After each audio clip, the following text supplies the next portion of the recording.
Congressman, Ate Melby po pala. I-claim ko na na Congressman. For example, na kayo po ay nahalal na bilang Congressman. Ano po ang posisyon nyo pagdating sa mainit na issue sa usaping pambansa, like extrajudicial killing? Ano po ang magagawa niya sa Kongreso para kay FPRRD, para sa mga tao na naghihiling na let him bring him home? At itong mainit na issue pagdating sa ghost flood control, ano po ang mga aksyon na pwede niyong gawin pag kayo po ay nahalal na congressman po? Extrajudicial killing.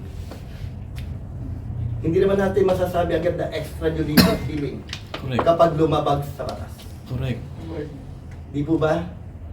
Ang extrajudicial killing ay malabis na pagpatay ng mahihirap o mga tao na hindi nabigyan ng hustisya. Para sa akin, tingin ko naman, nandito yung mga DDS, no? Taka yung, hindi lang DDS, kundi buong sambayan ng Pilipino. Hindi naman natin dapat binigyang ganun agad ang ating former president. Dahil siya ay Pilipino. Correct. Masakit ito para sa atin! Bilang mamamayang Pilipino, may sarili tayong batas. May Supreme Court tayo. May Konstitusyon tayo. Bakit natin hinayaan na mawala? At mawala at umalis. Wala ba tayong bayan? Wala tayong pagkakaisa. Dapat sana tinignan natin muna ang kalagayan ng ating dating Pangulo. Matanda na siya. At doon sa kanyang katandaan, dapat niya lamang siya bigyan ng parangal. Dahil sa serbisyong kanyang ginawa. Sa serbisyong kanyang ginawa, inialay niya ang kanyang buhay. Sa tindi ng mga issue, extrajudicial killing, paano magiging liable ang isang presidente sa isang extrajudicial killing? Hindi naman siya ang pumatay doon. Tama. Pinatupad lang ang batas. Dahil ang batas ay para sa lahat. Ang batas, ang pinakamataas na panuntunan ng mga mamamayang Pilipino. Correct. Walang tataas sa batas. Ang nakakasakit doon na loob at nakakapanghina natin. Dahil gusto niya nasugpuin ang kriminalidad, ang corruption, ang laban tungkol sa droga. Ngayon, nandun siya sa ibang lugar at nagdudusa.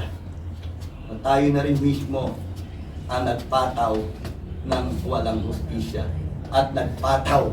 At tayo na rin ang naging judge sa ating dating Pangulo. Isa yung kamalian na ginawa natin ng mga Pilipino. Pasensya na po. Pero totoo, alam ko na maraming nakikinig ngayong mga Pilipino dahil itong presko na ito ay hindi lang antipolo. Pasensya na. May konstitusyon tayo. May saligang batas tayo. Bakit tayo magpapaalipin sa mga banyaga? Bakit tayo magpapatila sa mga banyaga? May saligang tayong konstitusyon. Ipaglaban natin ang konstitusyon natin. Mabuhay ka! Mabuhay! Kaya mo yan. Baka malaga ka. Kaya mo yan. Kaya na Ay, galit po ako eh. Galit ako sa ginawa. Bali, hindi yung naging tama. Proseso dapat. May proseso. Dahil naging Pangulo natin sila. Kahit tayo, naglingkod tayo ng mahabang panahon.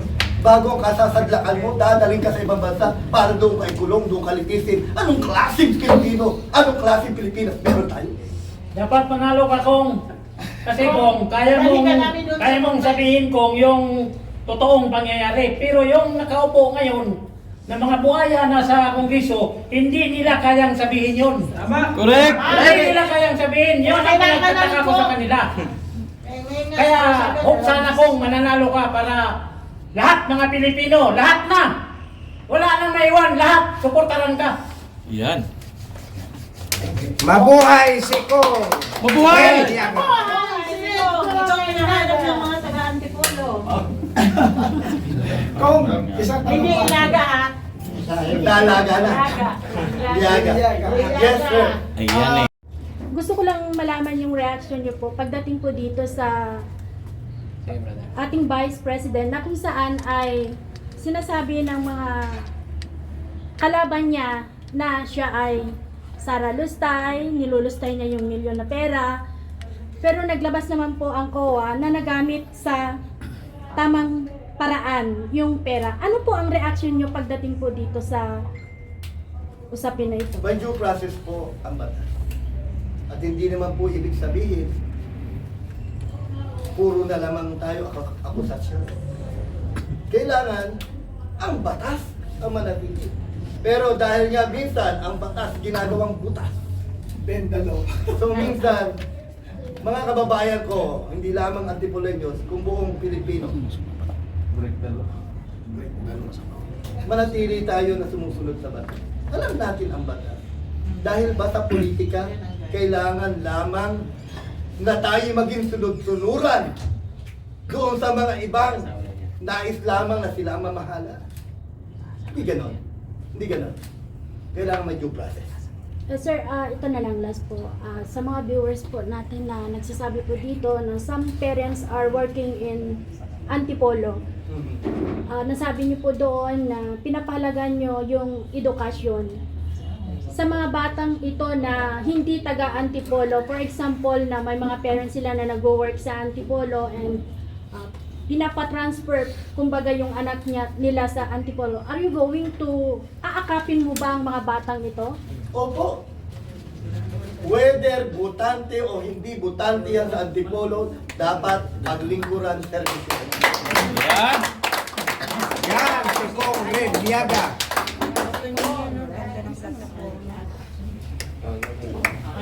Alam ko po mainit yung talakayan natin, pero unfortunately po, pwede naman po tayo mag-accommodate ng isa pang tanong. Pero Ang hanggang dalawa na lang. May Oo, gusto hanggang akong dalawa tanong po. kanina eh. Pero May hindi ako nasagot kanina. Pero wag po kayo mag-alala May hindi ako kasi- nasagot kanina sa flood control. Hindi na Opo natanong sir, ko. ako po yun. Kayo po, sorry po, hindi ko po nasagot. Sasagutin ko po. Sir, next po. Okay. Ang flood control project po na issue daw, na issue ngayon, na medyo mainit sa buong Pilipinas, sa lungsod ng Antipolo, sa ikalawang distrito ng Antipolo. Hindi natin sigurado.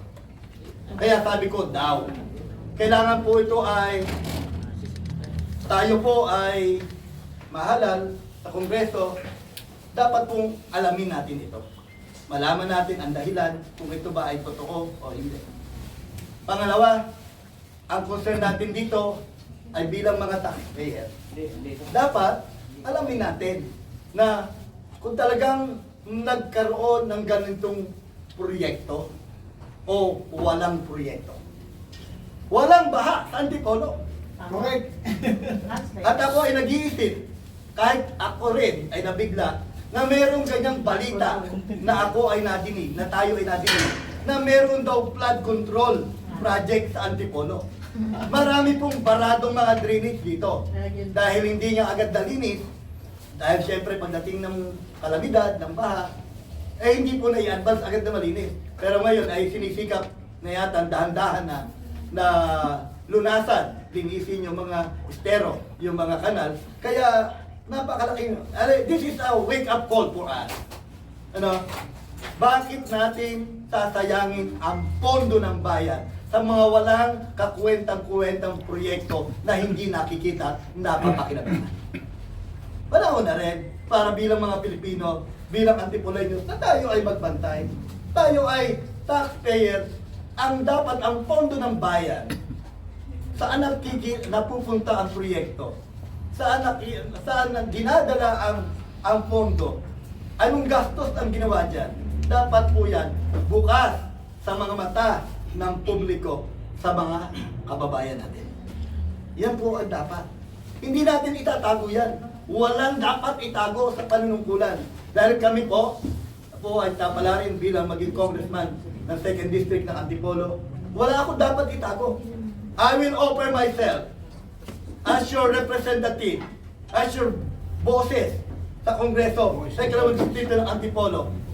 Bukas, ang ating pamahalaan, ang ating opisina, 24 hours, Kung wala po kayo nakikita 24 hours na House of Representative member o yung distrito, sa ating pong pamamahala, 24 hours na po. Yan. Bakit? Eh kung kailan madaling araw, mayroong problema. Di ba? Lalong may problema pagkagabi. Yun, walang matakbuhan. Kaya bukas po yan, 24 hours. At magiging transparent po tayo sa ating pamumuno, sa pondo, kung saan napunta ang proyekto. Magiging bukas sa mata ng publiko. Salamat po. So kung ibig sabihin, magtatag kayo ng action center. Opo, yan po ang una natin gagawin. Magkaroon ng action center 24/7. 24/7 ang ikalawang distrito ng Kongreso. Mabuhay ka kung. Mabuhay, mabuhay. Kagaya po yung nabanggit natin kanina, no? That's po. Dahil ngayon pa lang yan, nakikita kong papalarin po. Ayan. So ito parang ba sa marami po kasi ng mga tumatakbo. Ang una po natin tinitingnan is katangihan. So ano po yung katangihan na meron po tayo na wala po sa ating katunggali? Ayan. Katangian ni Red Llaga, walang itinatago. Action. Walang dungis. Bukas si Red Llaga sa lahat ng mamamayan ng Antipolo. Press the press po. Sariwang-sariwa si Red Llaga. Dahil po sa ating katangian, una-una, I believe in God. That the source of our life and our souls. Naniniwala po ako sa makapangyarihan Diyos na buhay. Na siya talaga namang naghahari at nagmamayari sa atin. Tayo ay mga katiwala lamang. Mawawala tayo sa mundo ito. Pero ang Diyos, pag minahal natin, hindi tayo napupunta sa masama. Pangalawa, ako po ay galing sa mahirap. At nakita ko ang tunay na kalagayan ng ating mga kababayan na naghihirap. Kulang sa serbisyo, kulang sa kalinga, kulang sa malasakit. Parehas din ako na mamamayan na naghahanap at naghahangad ito. Ang pinagkaiba ko lang, hindi tayo titigil, hindi tayo susuko hanggat hindi natin nakakamtan ang serbisyo na para sa ikalawang distrito na natin.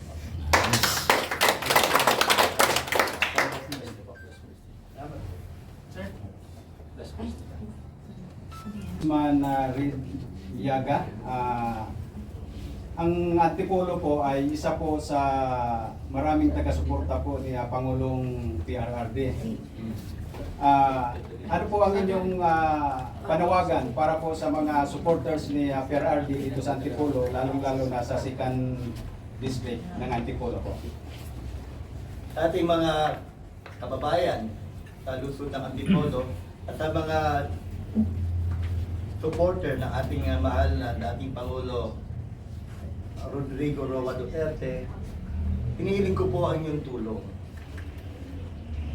kay Kuya Red Llaga sa Kongreso.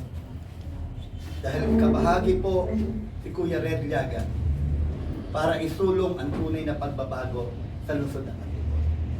Kagaya niyo rin ako na sabik na sa tunay na pagbabago. Real change, transformation, transparency, good governance. Alam ko na maraming supporter ang ating dating mahal na Pangulo Rodrigo Roa Duterte sa ating Luzon. At hindi lang sa ating Luzon, kundi sa buong Pilipinas, sa buong Rizal. Pagkakataon na natin to, magkaisa tayo, no? Magtulungan tayo, magsuportahan tayo.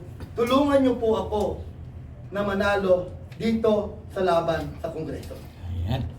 At sigurado po na gagawin kong patas, pantay-pantay ang paglilingkod sa ikalawang distrito ng Antipolo.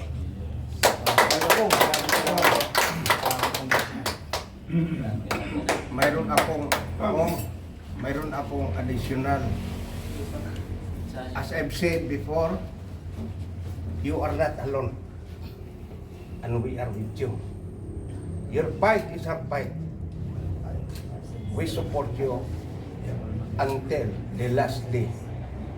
And that's election day. Mabuhay ka ko.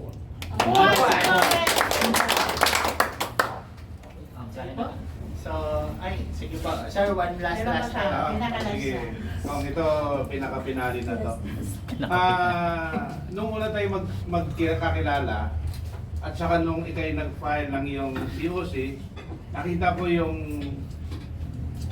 yung lakas ng at saka tatag ng kumpiyansa mo. Ngayon, batid ko na ikay nasa panig ngayon ng ating Vice Presidente.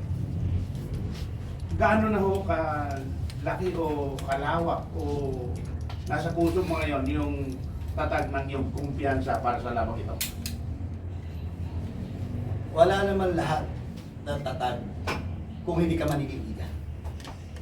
Ang tatag natin ay galing sa ating puso na gusto ng tunay na pagbabago. Kagaya ng ating BP Sara Duterte. Nagnanais na pagkaisahin ng mga Pilipino. Maging maganda ang buhay ng mga buong mamamayan ng Pilipinas. Lahat ito ay pangarap natin. Maging drug-free ang buong Pilipinas. Walang gusto ng droga ng mga Pilipino. So, akin po dyan, hindi lang naman tayo ang nagmamahal kay BP Sara, kundi ang lahat ng mga Pilipino ng gusto ng kapayapaan, kaayusan, at kaunlaran nating mga Pilipino. Mabuhay ka ko. Salamat po. Congressman, balik lang po ako doon sa labor sector. Marami kasing benefit na sinabi niyo kanina. Pero pagdating po sa employer-employee, how you address yung salary wage nila for them to meet the high cost of living? Yun nga po, sabi ko, isa sa mga isusulong natin sa Kongreso, kasama dito ay yung Manila rate ay maging parehas sa Antipolo. Dahil para masolusyonan natin yung kakulangan sa financial na bahagi ng mga Antipolayan. At alinsunod, tutulungan din natin siyempre yung mga employer. Ano po? Dahil alam naman natin na dalawang parehas yan. Ano po? Employer, employee. Parehas pong may karapatan. Yung isa nagninegosyo, gusto kumita. Yung manggagawa, gusto magtatrabaho, may sapat na sweldo. So kailangan balansihin namin yan. At doon sa gagawin nating panukala na maging Manila rate dito sa Antipolo, parehas sa Manila rate dito sa Antipolo, iyon po ay tingin ko isa sa makakaangat doon sa ating mga kababayan. Pero dagdagan natin ang mga mag-i-invest sa Antipolo. Dahil kung walang trabaho, wala rin pong magninegosyo. Wala kang trabador. At ang kagandahan po sa Antipolo, alam niyo po, ang mga mamamayan dito ay mababait. Ano po? Masisipag, professional. Nandito na po lahat. Kaya ako'y nagtataka, bakit tayo dumadayo sa ibang lugar para magtrabaho? Isulong natin na maging Manila rate ang Luzon ng Antipolo. Yan. Dapat labanan ay ang mga pusher at drug lord na gumagawa at nagsisiwalat, nagbibigay ng matinding kawalangyaan at nagbebenta sa mga drug addict. Ipahuli natin yan.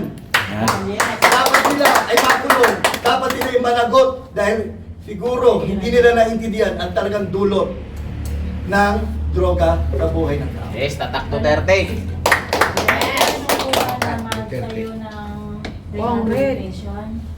Isa po yan ay rehabilitation. Siyempre, kapag ka na-find out mo na ang ating mga kababayan ay nalulong sa masamang gamot, kailangan i-rehab yan. Prevention is better than cure. Yes. At dapat sila yung mga mamamayan na mahal natin. Na dapat natin tulungan, kalingain. Dahil paano sila makakabawi? Paano sila magbabago ulit? Kung araw pa lang yun, ginadge na natin ang kanilang buhay. Walang ganon. Lahat ay bibigyan natin ng pagkakataon na makapagbago at maging maayos ang kanilang kinabukasan. Salamat po. Sige pa. Ano na pala, ano po? Kahit tanong na, at halos lahat, nasabi mo sa programa. Ano pong konkretong solusyon ninyo sa bahagi ng pabahay sa ating mga kababayan. Sabi nyo nga, 1 milyon ang residente ng Antipolo.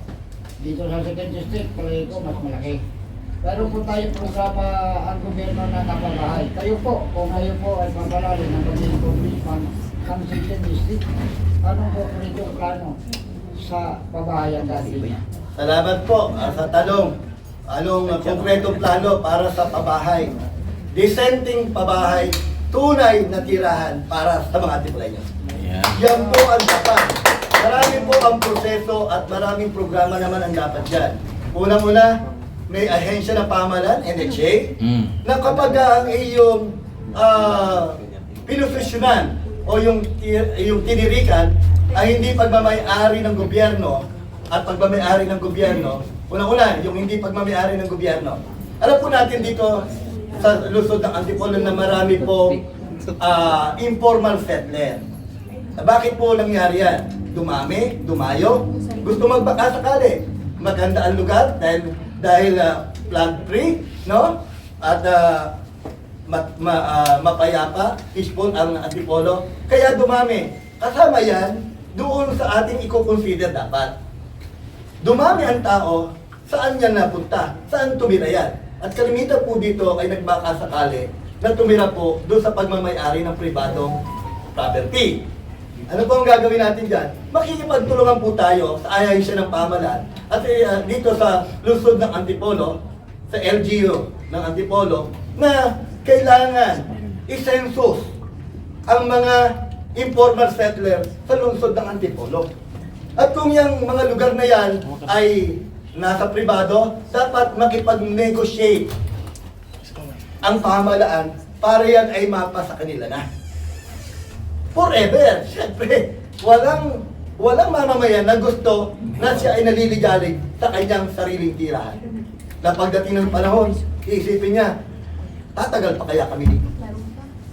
Anong klaseng plano kapag ganun ang nangyari doon sa ating mamamayan? Ang konkretong sagot, dapat makipag-negotiate ang pamahalaan ng Luzon kasama ang Kongreso, bigyan ng magandang programa ang ating mga kababayan sa lungsod ng Antipolo, lalo-lalo na sa 2nd District, yung mga informal settler na yan, dapat na census at ano ang dapat magandang gawin. Plano para mapasa kanila na yung tirahan na kanilang pinapangarap. May CNP program, may shop fee, merong NHA, at marami pang iba na pwede naman yung may kakayanan na bayaran sa mahabang panahon pero mababang tulugan. Gagawin natin yan. Sino bang gusto na pagdating ng panahon yung kanyang tahanan ay hindi mapapasa kanya? Gusto ng bawat mamamayang Pilipino, hindi lamang ng Antipolo, na merong dissenting tahanan na pakikinabangan pagdating ng panahon. Ayan. Yes. Ako pa inaantay yung tanong na yun.